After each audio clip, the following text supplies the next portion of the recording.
This is my portrait of my brother Harrison. It was done in one sitting of about 4 or 5 hours. This was done immediately after a series of self-portraits, a series of mirror self-portraits, where I began exploring portraiture as a means of exploring more of myself.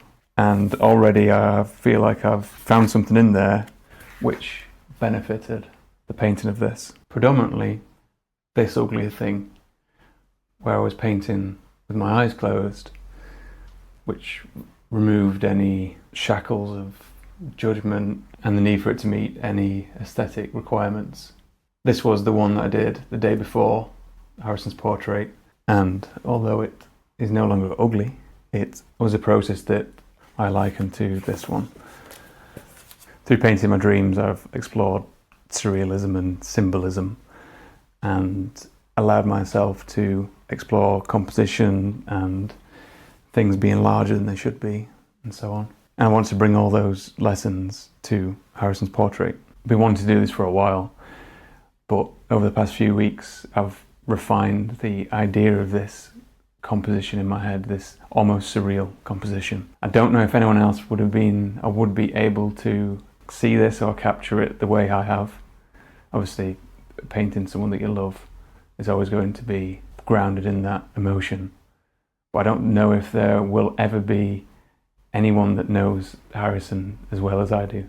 Pablo is really Harrison's cat, and I wanted him, as he has a human name, you can probably tell that he's very human, and I wanted him to be symbolically sat on a human chair with an almost mimicking stare as Harrison's.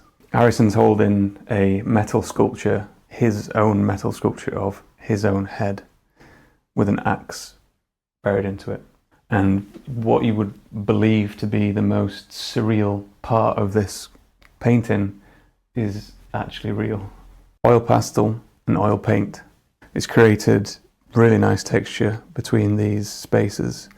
One of my favourite parts is this transition from Harrison's sculpture in pastel to this very flat painted jacket, where there's some paint being taken away by my marks, and then back to the texture of the oil pastel. Watching this footage back is very interesting for me as well, because it feels like I'm already watching the past. It feels like I'm 50 years into the future and I'm watching, my brother and I have a special, memorable moment.